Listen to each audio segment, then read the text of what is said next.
तीर्तल block रे जग्म जन अभियोग शुणाणी शिविर अनुष्ठित।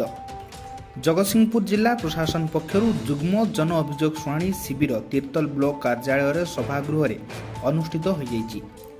एही अभियोग शिविर में जिलापाल श्रीमती पारुल पटवारी उपस्थित रही जनसाधारण विभिन्न आपत्ति अभियोगर शुणाणी करथिले। एही अभियोग शिविर में आरक्षी अधीक्षक राहुल पियार उपस्थित थिले। मोट 126 गोटी अभियोग पंजीकृत होता बेले सेथिमध्यरु व्यक्तिगत समस्या संपर्कीय 112टी अभियोग एवं गोष्ठीगत ग्राम समस्या संपर्कीय 14टी अभियोग थिला। व्यक्तिगत अभियोग मध्यरु राशन कार्ड संबंधी 12टी आवास योजना 2टी, जमीजमा 18टी, रेड क्रॉस पांठिरु सहायता निमंते 3टी, मुख्यमंत्री रिलीफ पांठिरु सहायता निमंते 1टी, पुलिस सहायता संपर्कीय 1टी, भत्ता संपर्क 13टी एवं अन्य 14टी अभियोगर शुणाणी करा सेथिमध्यरु तुलंग पंचायतर 19 जन पूर्वतन वार्ड मेंबर निजर बकेया पाउणारू वंचित होई सबआडू निराश हेबा परे शिविर में पहुंची अभियोग करथिले। पटिल पंचायतर सरपंच उद्देश्यमूलक भाव एक रास्ता निर्माण न करने नहीं अभियोग करथिले।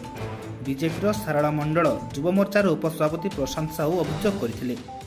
सामंतरायपुर पंचायत कोल सामंतरायपुर ग्रामर महावीर स्वयं सहायक संघ को दीर्घ 2 वर्षर ऊर्ध्व समय राजनैतिक आक्रोश रखी कौनसी लोन न देवा नहीं शिविर में अभियोग करथिले।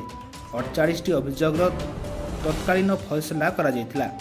एही मिलित जन अभियोग शुणाणी रे जिला परिषद मुख्य उन्नयन अधिकारी रविनारायण जेठी, तीर्तल ब्लॉक अध्यक्ष मनोज बेहेरा, उपजिलापाल प्रदीप कुमार साहू, उपखंड आरक्षी अधीक्षक तीर्तल चिन्मय राउत, बीडीओ तपन कुमार, सेनापति तहसीलदार सत्यजित महापात्र समेत जिला स्तरीय अधिकारी, क्षेत्र विभागीय अधिकारी और ब्लॉक स्तरीय अधिकारी माने उपस्थित रही जनसाधारण आपत्ति अभियोग शुणाणी करथिले।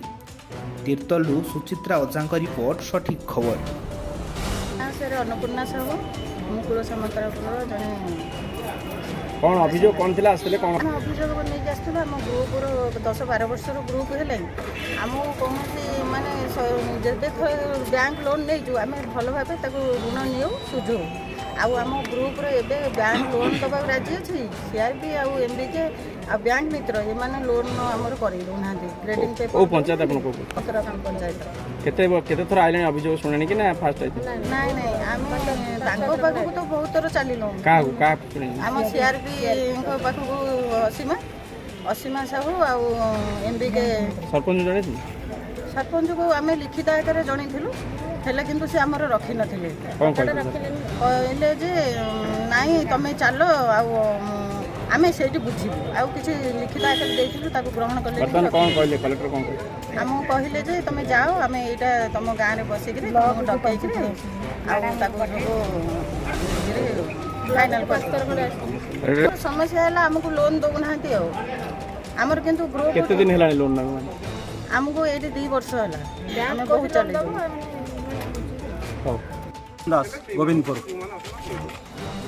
हूँ गोविंदपुर ग्राम पंचायत तापर तीर्तल ब्लॉक आउ 3-4टी पंचायत भौणी मैंने माँ मैंने आसछंती भाई मैंने आसछंती समस्या हूँ प्रथम कथा हूँ साधारण सरकार जो योजना अच्छी प्रधानमंत्री आवास योजना बा विजु पक्का गृह ये साधारण लोक बहुत लोक अच्छा न्याय पाई पारना घर पाई पारना से आम ग्रीभांशु को आसलु पूर्वर बहुत थर ग्रीभांशु को जाइचु पंचायत स्तर में जो राजनीति चली सरकार कहते स्वच्छ शासन स्वच्छ भारत स्वच्छ ओडिशा किंतु देखला प्रकृत जो माने प्रकृत गरीब लोक जो मानकर भूमिहीन जो मानकर मजूर लगे खाइबे से आज न्याय पाई पार कहीं जड़े आहा बोली कहवाई ना तेणु से आज आम आणिक आसलु कलेक्टर ग्रीभांश देचु बहु बार कलेक्टर ग्रीभांश दि जाइए जो मानक आपड़ जदि मीडिया जाइए देखिए से चाल घर भांगी जाइए कहार पाल टाणिकी रोचे कहार झाटीमाटी करके रोचे यही अवस्था मो पाखे जो भौणी मैंने माँ मैंने अच्छी से अवस्था अच्छा तो आम कहूँ सरकार को कहूँ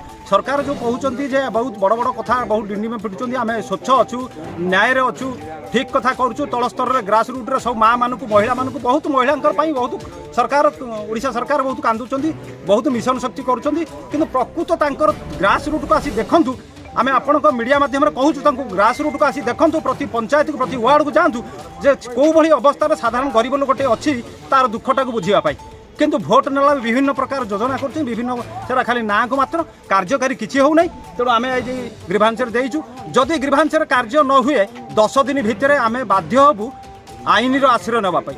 ଯଦି ଆଇନରେ ମଧ୍ୟ ଫେଲ୍ ମାରିବୁ ତାର ଆଇନର ପରିଣାମଟା କ'ଣ ହୁଏ ତାକୁ ସରକାରକୁ ମଧ୍ୟ 24 ଇଲେକ୍ସନ୍ ପୂର୍ବରୁ ମା ମାନେ ଅଛନ୍ତି ଆମେ ମଧ୍ୟ ସରକାରକୁ ଦେଖାଇ ଦେବୁ।